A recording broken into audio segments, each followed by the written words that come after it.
Traditional system of medicine and Ayurvedic preparation. बात करते हैं ट्रेडिशनल सिस्टम क्या होता है। देखो, परंपरा वर्ड सुना ना, परंपरा।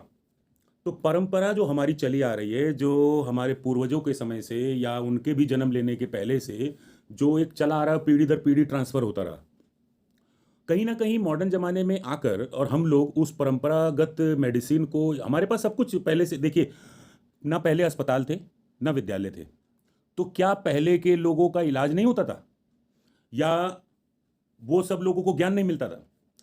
इस सृष्टि में हर चीज उत्पन्न हुई, प्रकृति उत्पन्न हुआ, मनुष्य उत्पन्न हुआ, तो साथ साथ ज्ञान भी और उसका इलाज भी। अगर प्रकृति से कोई रोग पैदा हुआ तो उसका रोग का निदान भी प्रगति में ही पाया गया।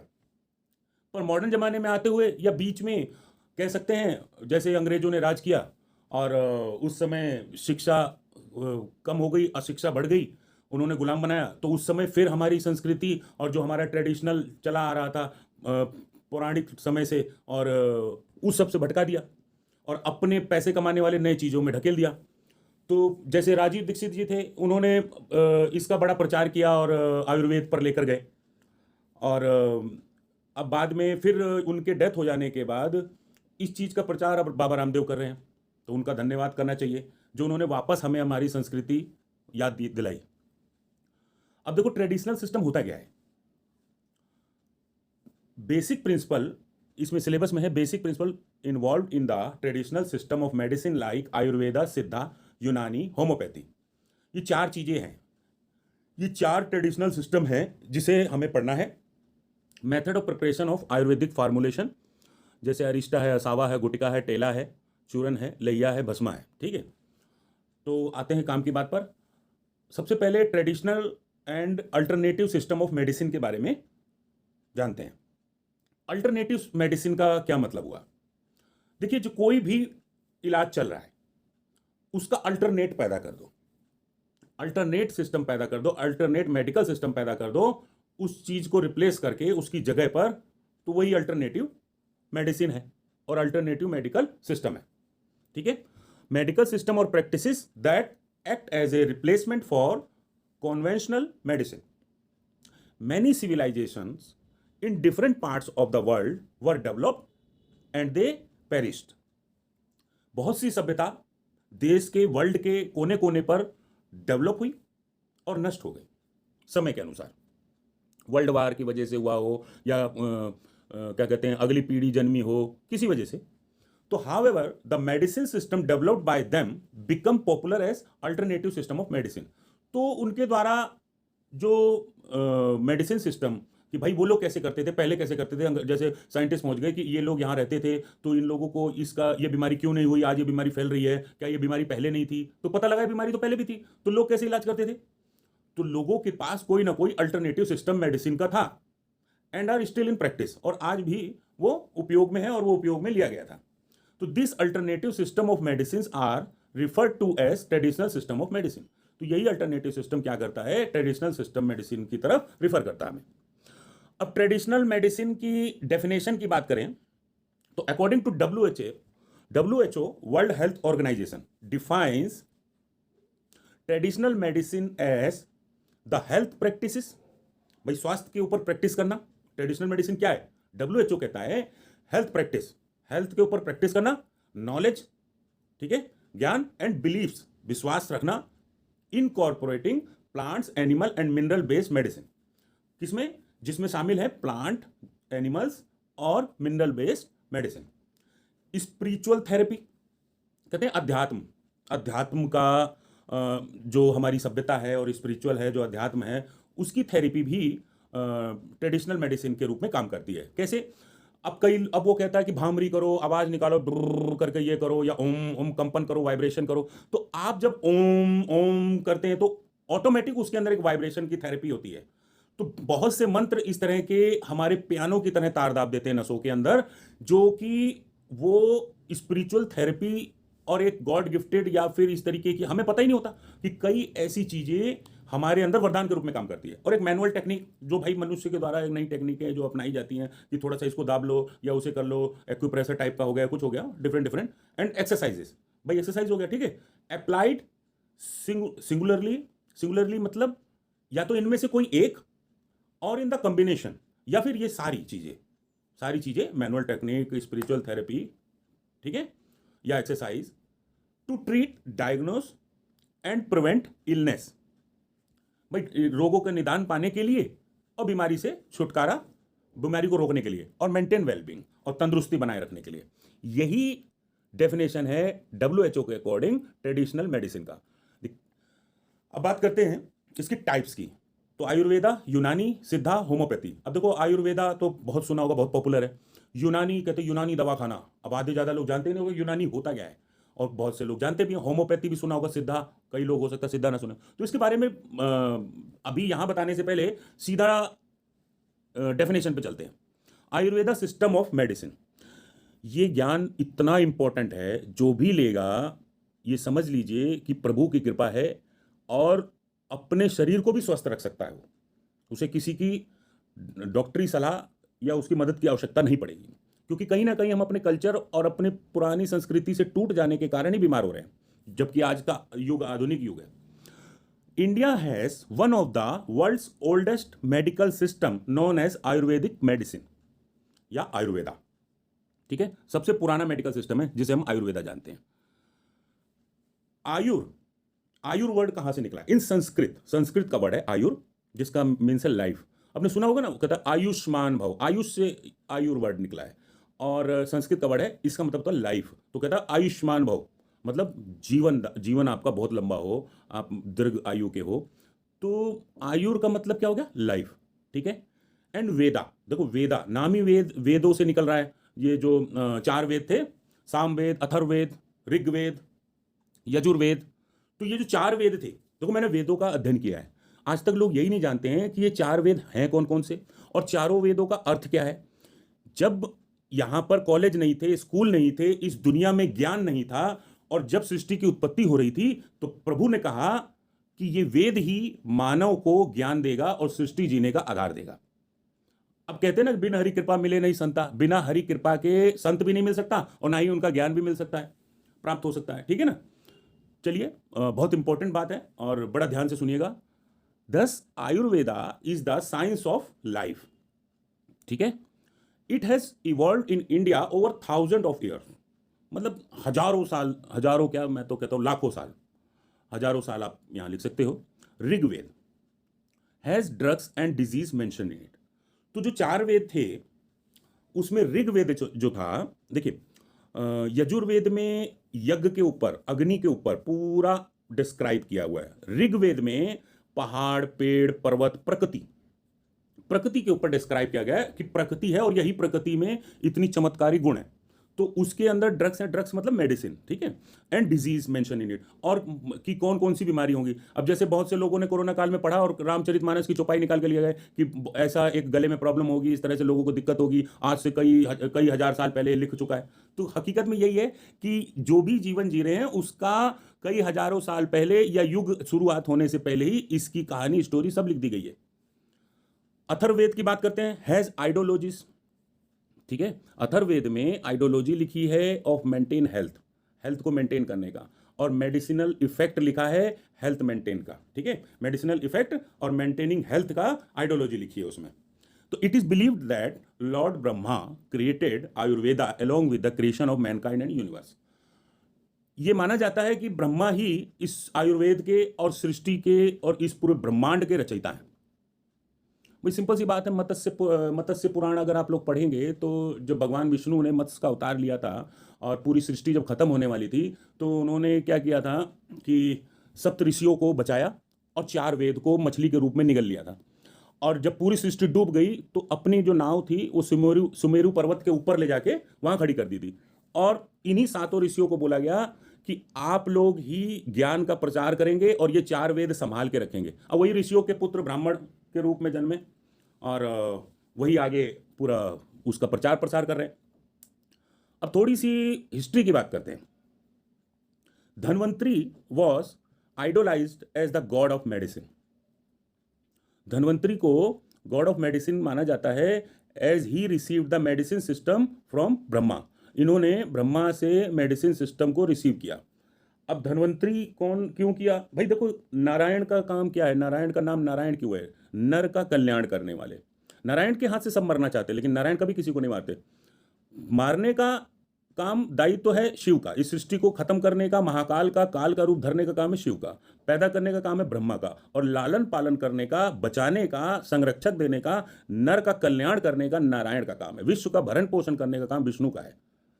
गौ की रक्षा करने का काम गोपाल का है। तो अब आप समझ गए। थोड़ी बहुत नॉलेज होनी चाहिए सबको, और बहुत जरूरी है। ज्ञान को इंटरेस्टिंग के रूप में पढ़िए तो आनंद आएगा। एक क्लासिकल टेक्स्ट बुक सुश्रुता संहिता, ये महर्षि सुश्रुता संहिता, जैसे 4 वेद होते हैं, रामचरितमानस होता है, विष्णु पुराण होते हैं, इस तरह की एक बुक है, उसमें लिखा हुआ है। तो ये क्या है? एक क्लासिकल टेक्स्ट बुक है, ठीक है। Carries the most authentic collection of teaching and work of Dhanvantari. तो धन्वंतरी का जो मेन कलेक्शन था वो सारा इसमें लिखा हुआ है। तो सुश्रुता कौन थे? एक फिजिशियन थे, चिकित्सक थे, महर्षि थे। Is the father of surgery. अगर क्वेश्चन आ जाए एमसीक्यू का कि फादर ऑफ सर्जरी कौन थे? Father of surgery of Ayurveda, तो आप लिखोगे, इन आयुर्वेदा में आप लिखोगे Sushruta. And he was the first one of the perform cataract surgery, और मोतियाबिंद सर्जरी का पहला इन्होंने परफॉर्म किया। Charak is known as the father of Ayurvedic medicine, और आयुर्वेदिक मेडिसिन का देखो, सर्जरी के फादर सुश्रुता हो गए, और चरक कौन हो गए? Father of Ayurvedic medicine, Maharishi Charak है। He wrote a book named Charak Samhita which contain the description of a large number of disease and their treatment, जो कि बड़ी संख्या में डिजीज के बारे में और उनके ट्रीटमेंट के बारे में इसमें पूरा लिखा गया है। अब आप सोच रहे होंगे ये क्या है, कैसे याद होगा? थोड़ा सा बताता हूँ आपको। देखो, इस तरह की सुश्रुत संहिता है, अमेजन पे भी मिल जाती है, और ये इसमें पूरा देखो, आंखों का ऑपरेशन वो कर रहे हैं ऑपरेशन, तो ये पौराणिक समय में ही ये सब, कोई आज नए नहीं है। इन सब ने भी आज जो बड़े डॉक्टर मॉडर्न जमाने के बने हुए हैं, सब पुरानी बातें ही इन्होंने चुराई है और नई टेक्निक उसमें अपनी घुसाई है। और ये देखिए, ये चरक संहिता है, ठीक है। ये सर्जरी का काम कर रहे थे, और ये कर रहे थे मेडिसिन का, ठीक है, और उनके इलाज का बताने का। तो ये दो इस तरह की ये बुक है। In the 4th century written material book Bower's manuscript. Bower manuscript हो गया हस्तलेख, कहते हैं हाथों से लिखा हुआ। तो बोवर मैन्युस्क्रिप्ट जो है वो 4वीं शताब्दी में contain the works of Sushruta. तो उन्होंने उसके जो भी सुश्रुता ऋषि के कार्य हैं उसको हाथों से अंकित किया, हस्तलेप किया। Description of Indian medicine and it's concept in central Asia, ठीक है। इंडियन मेडिसिन का डिस्क्रिप्शन उन्होंने उसमें लिखा। बस ये जनरल नॉलेज के लिए इतना हिस्ट्री में पता होना जरूरी था। आगे बात करते हैं बेसिक प्रिंसिपल की, जो बहुत इंपॉर्टेंट है। अब मेन बात आ रही है। In Ayurveda and Indian philosophy the human body is considered to be made of these 5 elements, that is the pancha mahabhuta. मतलब महर्षि तुलसीदास ने भी एक चौपाई लिखी है कि बड़े भाग मानुष तन पावा, क्षितिजल पावक गगन शरीरा, पंच तत्व से बना शरीरा। अब ये क्या है? बहुत इंपॉर्टेंट बात है, जरा ध्यान से सुनना। आज के बाद ये वीडियो देखने के बाद अगर ये समझ गए आप लोग, तो मैं कहता हूं कि 50% फ्री ऑफ कॉस्ट, बिना किसी दवा के, बिना किसी चीज के इस्तेमाल के आप लोग स्वस्थ हो जाएंगे।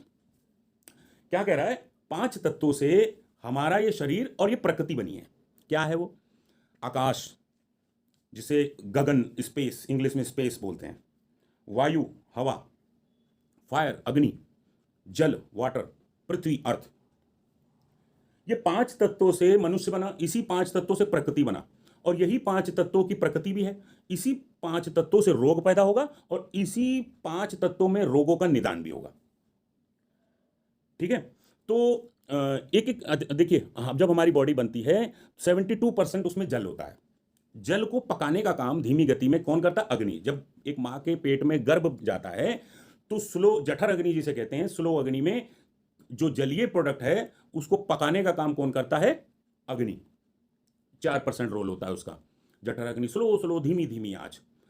और उसके अंदर जो नयन नुक्स हैं, उसकी आकृति है, उसको गठित करने का काम कौन करता है? हवा।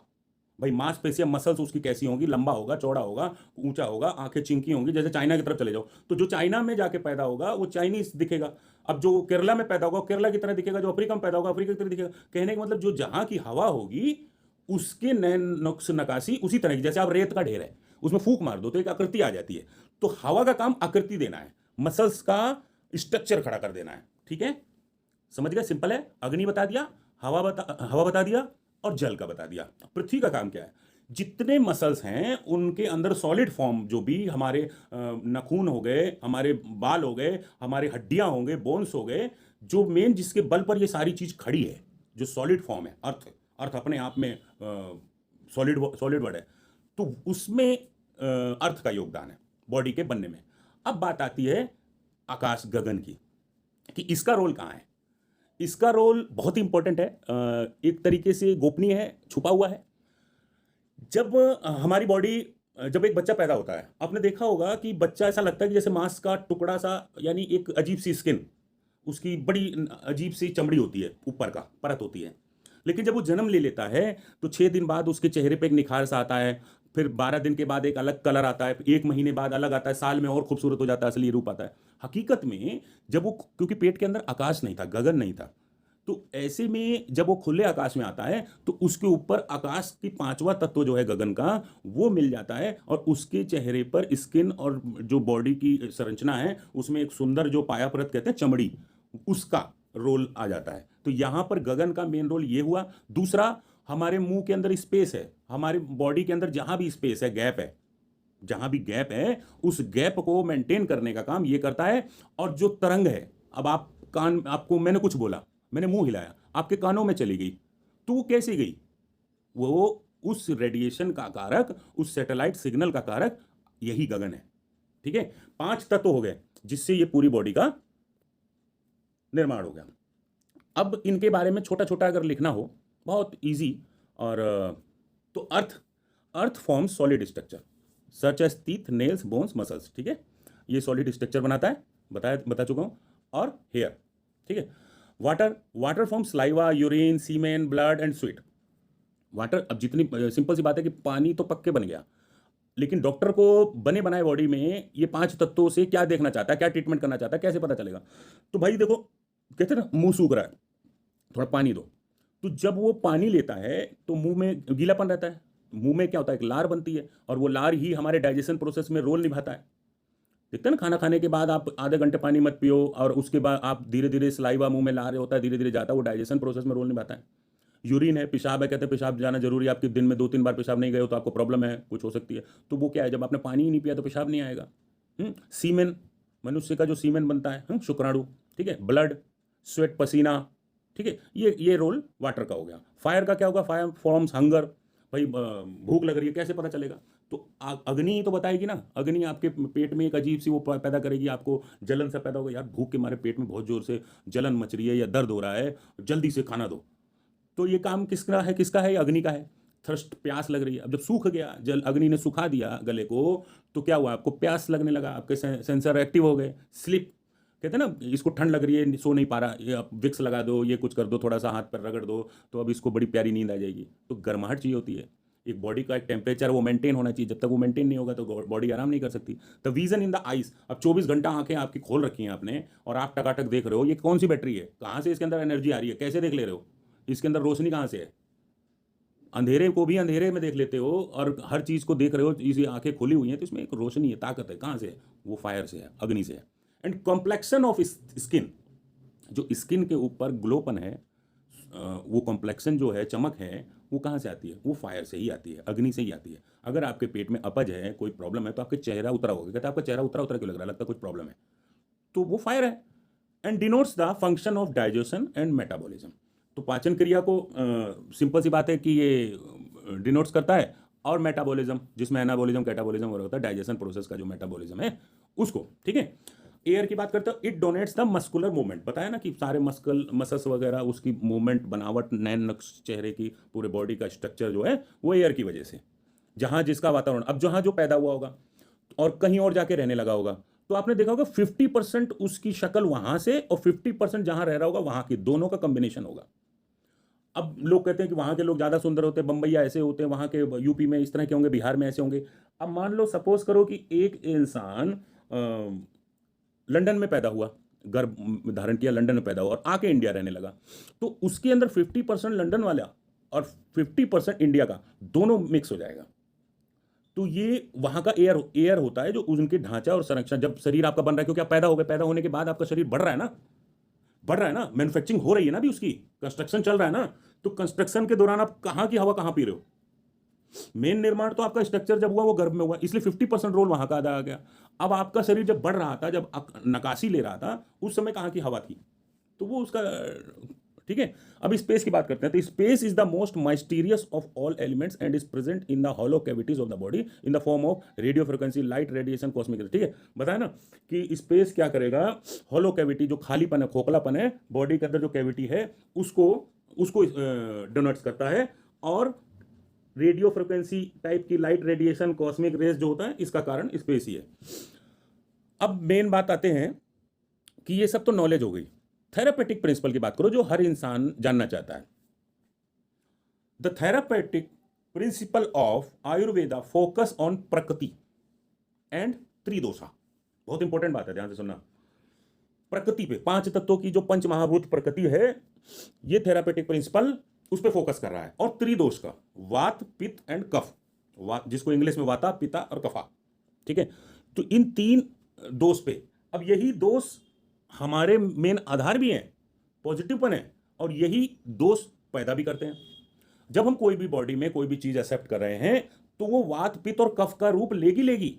कोई डायरेक्ट कोई चीज, यानी सेब एप्पल का एप्पल हमने सीधा निगल लिया, तो वो जाके हमारी बॉडी में डाइजेस्ट नहीं होगा, प्रॉब्लम कर देगा, दिक्कत दे देगा। हमें कोई भी चीज को चबाते हैं, सलाइवा का फॉर्म लेता है, विस्कस गाढ़ा आ जाता है, कफ का रूप ले लेता है। और जब अग्नि से मिलेगा तो अग्नि उछाल मारती है, कहते हैं मुंह में खट्टी डकार आ गई, तो पित्त का रूप लेता है, वात कहते हैं। तो हर इंसान की ना इसी के अकॉर्डिंग प्रवृत्ति भी होती है। कहते हैं प्रकृति के अकॉर्डिंग प्रवृत्ति, प्रकृति ही तय करती है इंसान की प्रवृत्ति। प्रवृत्ति मतलब उसका बिहेवियर, उसका नेचर, उसके एक्ट करने की कला, वो वहां की प्रकृति। तो कहते हैं वहां के लोग अच्छे होते हैं, वहां के लोग, वहां मत जाओ, वहां के लोग बड़े बेकार होते हैं, वहां गुंडे ज्यादा रहते हैं, नहीं उस तरफ नहीं, वो एरिया ठीक नहीं है, वहां का वातावरण ठीक नहीं। तो कहने का क्या मतलब है, इस तरीके की त्रिदोषा हैं, ये मेंटेन रहता है तो बॉडी फर्स्ट क्लास है, और ये मेंटेन नहीं रहता तो उसकी हरकतें भी उसके दोष बताती हैं। जैसे कोई झगड़ालू किस्म का है, तो हम बताएंगे कि वो पित्त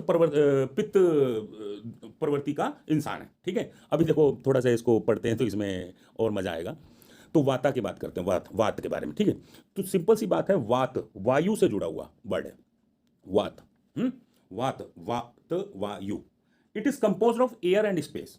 हवा और स्पेस, गगन का कंपोजिशन से ये बनता है। तो ये क्या करता है बॉडी के अंदर? All the movement in the mind, दिमाग का, and body are controlled by it. दिमाग का, माइंड का, बॉडी का पूरा कंट्रोल इसी के द्वारा है। The should be maintain in good balance, इसलिए हमें इसको गुड बैलेंस पे मेंटेन करना चाहिए।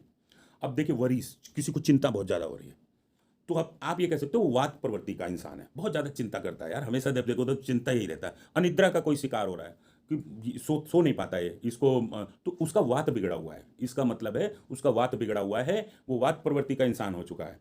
क्रैम्प, ऐंठन होती रहती है शरीर में उसके, तो वो और कॉन्स्टिपेशन, कब्ज की प्रॉब्लम है, तो इसको वात विकार है। ठीक है, कितनी इंटरेस्टिंग बात है। उसको क्या है? वात विकार है। वात क्या? वात वायु, यानी हवा की, एयर एंड स्पेस। तो कैसे ठीक होगा भाई? सिंपल सी बात है, हवा और गगन के संपर्क में चला जाए। अब लोग क्यों जाते हैं पार्क, क्यों ऑक्सीजन लेते हैं, क्यों पेड़ को नमस्कार करते हैं शाम को? कहते हैं कि शाम को पेड़ और खुश हो जाता है, और पेड़ दुगना ऑक्सीजन फेंकने लग जाता है।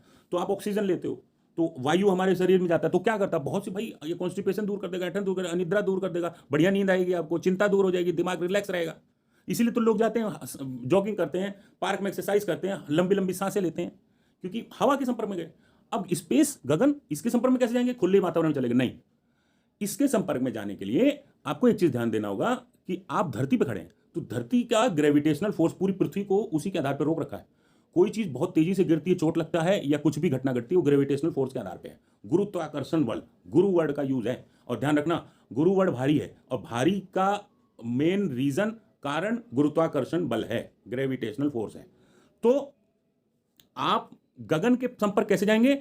जितना ग्रेविटेशनल फोर्स से दूर हो जाएंगे, ऊपर उड़ जाएंगे, और उतना आप गगन के संपर्क में हो जाएंगे। आप देखेंगे कि आपका चेहरा अजीब सा ना सिकुड़ा हुआ था, मुंह अजीब सा बना हुआ था, और एकदम से आप खुले छत पर जैसे गए, आपको ऐसा लगे जैसे फूल की तरह खिल गया हो, स्किन टाइट हो गई हो, और बड़ा रिलैक्स महसूस हुआ हो, यार खुले आकाश में आने को तरस गए थे।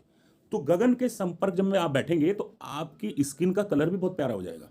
महसूस करके देखो, डेली बैठ के देखो, आधा घंटा 1 घंटा धरती से थोड़ा ऊपर उठकर, ग्रेविटेशनल फोर्स से हटकर, ठीक है। तो इंपॉर्टेंट बात है, और मैं कभी भी किताबी बात नहीं करता हूं, मैं प्रैक्टिकल इंसान हूं, जीवन पर आधार उसको व्यक्त करके तब मैं बताता हूं, ठीक है। अब आ जाओ, it is also controls blood flow, waste elimination, मतलब ब्लड का जो फ्लो होना है उसको कंट्रोल करता है। भाई सिंपल सी बात, हवा नहीं जाएगी तो ब्लड कैसे चलेगा? रुक गया। मयूर जग है, अब मयूर जग में देखो टूटी नीचे लगी हुई है और ऊपर का ढक्कन टाइट बंद है, तो पानी को तो नीचे गिर जाना चाहिए, नहीं, आपने खोल दिया तो आप ऊपर से ढक्कन थोड़ा ढीला करते हैं तो पानी गिरने लग जाता है। बिना हवा के तो कोई फ्लो हो ही नहीं सकता, फ्लो का कारण ही हवा है। वेस्ट एलिमिनेशन, अब बॉडी के अंदर जो अपशिष्ट पदार्थ हैं, जो भी वेस्ट प्रोडक्ट हैं, उनको बाहर ना निकलना, तो उनको बाहर निकालने का काम कौन करता है? सही वात। और बाहर ना निकलना, गंदगी जमा हो जाना, खराब वात। दोनों चीजें देखो, समझ गए?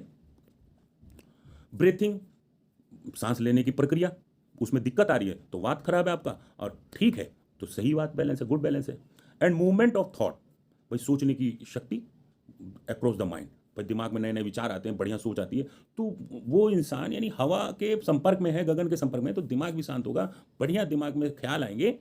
वात also controls pitta and kapha and is the first cause of disease, पहला बीमारी का कारण वात ही होता है। वात का संतुलन बिगड़ा बॉडी के अंदर तो कई तरह की बीमारी पैदा हो गई, और वात ही पित्त और कफ को भी कंट्रोल कर लेता है, क्योंकि पित्त और कफ जिस चीजों की वजह से बनेगा उसको वात, गगन और हवा संभाल लेता है। मेन रोल ही पूरी बॉडी के स्ट्रक्चर का जो नकाशी है उसका काम हवा का है। तो इसलिए हवा कितना इंपॉर्टेंट कहते हैं कि साफ हवा में जाके थोड़ी देर हवा पानी चेंज कराओ, आपको रिलैक्स मिलेगा, अच्छा लगेगा, थोड़ी दिन के लिए कहीं घूम आओ, तो हवा पानी चेंज करने चला जाता है आदमी।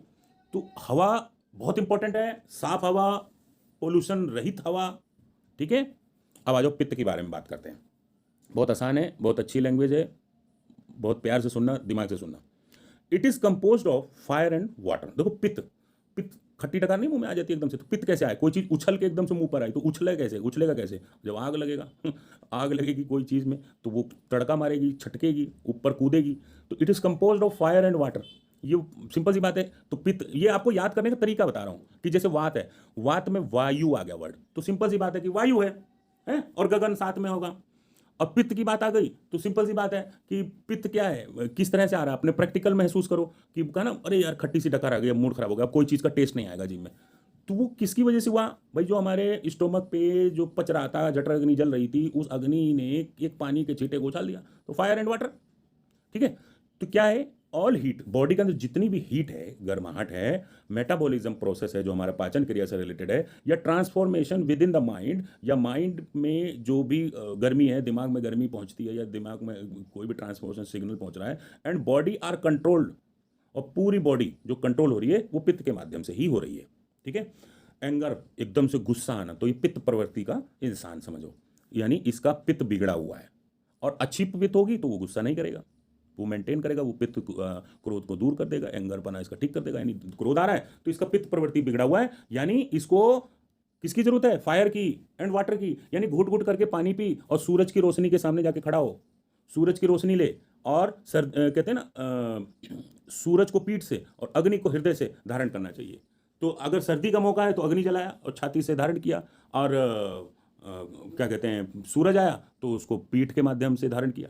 तो बॉडी क्या होती है, जैसे बैटरी नहीं होती, फोन की बैटरी है, इसको चार्जिंग पे लगा दे भाई, तो अब हमारी शरीर की बैटरी कहाँ से चल रही? पेट्रोल तो उसमें भी डालते हैं हम गाड़ी में, लेकिन बैटरी क्यों लगा रहे हैं? तो ऐसे ही पेट्रोल तो हमारे अंदर भी डाला, तो उसके अंदर जो बैटरी वाला काम है वो हमें यही अग्नि दे रही है, ठीक है। और हमारी जठर अग्नि भी मजबूत हो जाती है अगर आप सूरज की रोशनी सुबह सुबह जो पहली किरण निकलती है उसको धारण करें, नमस्कार करें, तो आंखों की रोशनी भी तेज हो जाएगी, क्योंकि भाई बॉडी के अभी बताया था ना कि अग्नि का काम क्या है, आपकी आंखों में एनर्जी जो दे रहा है वो वहीं से मिल रही है। तो ऑल हीट, मेटाबॉलिज्म, पाचन क्रिया आपकी बढ़िया हो जाएगी, दिमाग का संचार बड़ा अच्छा होगा, और बॉडी का टोटल जो कंट्रोल है वो पित्त की ठीक है, ठीक है। तो एंगर, क्रिटिज्म, कोई आदमी किसी की आलोचना कर रहा है, मान लो अल्सर की बीमारी है, रैसेस हैं, रैसेस पड़ जाते हैं, लाल लाल रैसेस पड़ गए, धारियाँ सी निशानी, थिनिंग हेयर, यहाँ हेयर वर्ड थोड़ा छुप गया, आप लिख लेना HAIR, पतले पतले बाल होंगे उसके हैं, तो पित्त प्रवृत्ति है उसकी बिगड़ी हुई है, इसका मतलब ये है। तभी उसके बोले मेरे बाल ना बड़े पतले हैं, उसके तो बड़े वो हैं। तो ये यानी इसका मतलब है ये पित्त प्रवृत्ति का इंसान है। देखो इस तरीके से आज के बाद लोगों को जज करना, रिजल्ट फ्रॉम टू मच पित्त, ठीक है। ये सब किसकी वजह से हुआ है? बहुत ज़्यादा पित्त की वजह से। अब कफ की बात करते हैं। It is compose of earth and water. ये क्या है? अर्थ और वाटर दोनों की वजह से बना। देखो कफ, कफ क्या वर्ड हो गया? अब सभी जानते हो कफ तो गाढ़ा गाढ़ा विस्कस से घी की तरह एक अजीब सा वर्ड आ गया है ना। तो क्या कैसे बना? भाई सिंपल सी बात है कि कोई भारी चीज़ है उसमें गीलापन आ गया हो, तो भारी चीज़ क्या होती है? अर्थ, और गीलापन क्या है? पानी। तो अर्थ एंड वाटर, ये हो गया तरीका आपको कि मतलब क्या एलिमेंट है इसके अंदर जुड़ा हुआ है, ठीक है। It cements the element in the body providing the material for physical structure. ये पूरी बॉडी के अंदर जो फिजिकल स्ट्रक्चर बन रहा है उसके अंदर जो तत्व हैं, एलिमेंट हैं, उसको सीमेंट करके उसको प्रदान कर रहा है पूरी बॉडी के फिजिकल स्ट्रक्चर में। अभी इसका मेन रोल है, योगदान है। जैसे मान लो कि समझाता हूँ, हड्डियां अब घुटने बन रहे हैं, हड्डियां बन रही है, तो हड्डी के अंदर ये बीच में जो जॉइंट आ गया, तो कहते हैं ना एक दो बूंद तेल डाल दो, ऑयलिंग कर दो, तो ऑयलिंग का काम ये करता है मेन कफा। तो कहते हैं घी भी खाना जरूरी है, 2 चम्मच 1 चम्मच घी भी लेना जरूरी है, दूध लेना जरूरी है। चिकनाई होती है ना, तो चिकनाई हमारी शरीर को बहुत जरूरत होती है। तो वो किस रूप में, कोई भी चीज़ हम खाएंगे तो पहले कफ में कन्वर्ट होगा, अब वो कफ जाके आगे जाके डायलूट हो जाएगा। अब वो कफ इकट्ठा होने लगा तो हमारा क्या हुआ? कफ बिगड़ गया, हमको प्रॉब्लम शुरू हो गई। क्या क्या प्रॉब्लम होगी वो भी बताते हैं। तो देखो आगे बात कर। It maintain resistance of the body. जो बॉडी के अंदर अवरोधक किसी चीज़, रेजिस्टेंस पावर है ना बॉडी के अंदर, रेजिस्टेंस पावर समझ रहे हो ना? कहते हैं ना कोई चीज़ को आप रोक लेते हो, कहते पेशाब आपका आ रहा है तो आप 10 मिनट रुक जाओ, मैं बहुत जोर से लग रहा है लेकिन अभी ये काम कर लो फिर जाऊँगा। और ये तो जो आप रेजिस्टेंस पावर है आपकी, कोई भी चीज़ को आप थोड़ी देर के लिए रोक लेते हो। भूख है, 1 मिनट रुक जाओ, 2 लाइन और बची है, मैं ये लिख लूँ फिर उसके बाद मैं खाना खाऊंगा। तो ये भूख आपकी लग रही थी लेकिन आपने उसको रोका, तो ये रेजिस्टेंस पावर जो आपकी बॉडी की है ये कफ की वजह से है। कफ प्रवृत्ति आपकी ठीक है तो रेजिस्टेंस पावर अच्छी है। कफ प्रवृत्ति बिगड़ी है तो रेजिस्टेंस पावर, भूख बिल्कुल बर्दाश्त नहीं कर पाओगे, बाथरूम बिल्कुल बर्दाश्त नहीं कर पाओगे, तुरंत भागोगे। तो इसी तरीके से ये रेजिस्टेंस क्या कहते हैं, कफ है। इट कॉज जॉइंट लुब्रिकेशन, है ना, घुटनों के जो जॉइंट है जी जहाँ भी हैं, हाथ के हैं पैर के हैं। Provides moisture to the skin. Skin में जो मॉइस्चर पना होता है ना, सूखी सूखी स्किन होती है, फटी फटी स्किन होती है, कहते हैं मॉइस्चर दो, सर्दी में वैसलीन लगाओ, ये लगाओ वो लगाओ, तो गीला गीला सा है ना प्रोडक्ट। तो ये जब हमारे अंदर कफ की प्रवृत्ति ठीक होगी तो हमारे बॉडी को, स्किन को मॉइस्चराइजेशन मिलता रहेगा। हेल्प्स इन वाउंड हीलिंग, यानी घाव होते हैं ना, घाव को भरने का काम यही करेगा। फिल्स the space in the body. Body के अंदर कहीं गैप गुप आ गया है, कड़कड़ाहट की आवाज़ आ रही है, कटकट की आवाज़ आती है, तो उसमें ये ग्रेसिंग का काम कर देगा, तो उस स्पेस को फिल कर देगा, ठीक है। सिंपल सी बात है। इट सपोर्ट्स मेमोरी, रिटेंशन, भाई याददाश्त पावर, और provides energy to heart and lungs. वो क्या करता है? हृदय को और लंग्स को एनर्जी प्रदान करेगा और इम्यूनिटी को मेंटेन करेगा, मेंटेन इम्यूनिटी, ठीक है। Kapha also controls the emotion of attachment. अगर देखो किसी इंसान का कफ ठीक है तो कहते हैं ना भाई इमोशन ऑफ अटैचमेंट, मतलब अब मैं ये आया है, कोई मेहमान आ गया, अब मेहमान जा रहा है तो वो पगला जाएगा उसके पीछे और रोने लग जाएगा या कुछ होगा, बहुत ज़्यादा अटैचमेंट हो जाएगा, उसके बगैर नहीं रह नहीं पा रहा। या वो लैला मजनू देखें, बहुत ज़्यादा एक दूसरे के पीछे इतने पागल हो जाते हैं, इमोशनल, अपने हाथ काटने लग जाते हैं, ये है। तो कफ प्रवृत्ति उन लोगों को कहीं ना कहीं बिगड़ गई है। वरना एक इंसान कंट्रोल कर सकता है इमोशन ऑफ अटैचमेंट पे अगर उसकी कफ प्रवृत्ति ठीक है। लालची देखा होगा, ग्रीड और एनवी, ठीक है। तो बहुत से लोगों को देखा होगा ज़्यादा लालच करते हैं, 24 घंटा उनका लालच ही घुसी रहती है, तो वो भी कफ प्रवृत्ति के इंसान है। ईर्ष्यालु होंगे हैं तो वो कफ प्रवृत्ति के। तो it is also expressed in tendencies towards calmness, forgiveness and love. जो इंसान कहता है ना बहुत शांत रहता है और कहता है नहीं जान दे यार, माफ़ कर दो, कोई बात नहीं, भूल जाओ, और प्रेम करता है, तो उसका कफ प्रवृत्ति, कफ जो है वो बहुत अच्छा बैलेंस होता है उसकी बॉडी में, ठीक है। इसकी कमी की वजह से क्या बीमारी आती है? देखो लिथरेसी, सुस्तीपन होगा, वेट गेन हो जाएगा, वेट बहुत भारी होगा, कंजेशन होगा, यानी खून का जमाव होने लगेगा, खून कहीं यानी नसें कहीं दब गई, ब्लड वगैरह दब गया तो वहाँ खून जमने लगेगा, तो वो कैंसर का भी कारण बन जाता है। एलर्जी होने लग जाएगी, अजीब अजीब तरह की उसको एलर्जी है, ये अरे नहीं नहीं ये मत खोलो, यहाँ मत खोलो, इसकी एलर्जी हो जाएगी, भाग जाएगा, या ये हो जाएगा, अजीब तरह की टचिंग से ऐसा कुछ हो गया। Result due to too much kapha. Important था। अब देखो एग्जाम में हर बार आता है, ध्यान रखना, ये 4 थे, ज्यादातर ये आयुर्वेदा और होम्योपैथी ये आता है। देखो इसमें भी give the principle of homeopathy system of medicine with its advantage, तो ये ध्यान रखना हर बार आएगा। ये 4 हैं, यूनानी, होम्योपैथी, आयुर्वेदा और सिद्धा। तो मोस्टली आयुर्वेदा और होम्योपैथी ये पूछा गया है बदल बदल के और हमेशा पूछते हैं, तो फिक्स है। अगर आप इसको कर लेते हो तो आपके 5 नंबर और फिक्स हो जाते हैं। देखो इसमें brief note on dietary fibres and herbal food, ये आपको करा चुका हूँ, डाइटरी फाइबर्स का वीडियो देख लो पीछे जाके। और herbal plant with their uses and herbal cosmetic, तो आपको हर्बल फार्मुलेशन और हर्बल कॉस्मेटिक का एक वीडियो बना रखा है, वो देख लो। ये मैं आपको करा चुका हूँ। अगर आप ये देखो 1 2 3 3, तो इसमें से ही आपने 4 क्वेश्चन है एक लाइन से, उसमें से 3 क्वेश्चन आपको ऑलरेडी आते हैं, क्योंकि मैं आपको करवा चुका हूँ। नमस्कार, मिलते हैं फिर, और सब्सक्राइब कर दीजिए, शेयर कर दीजिए। धन्यवाद करता हूँ आपको।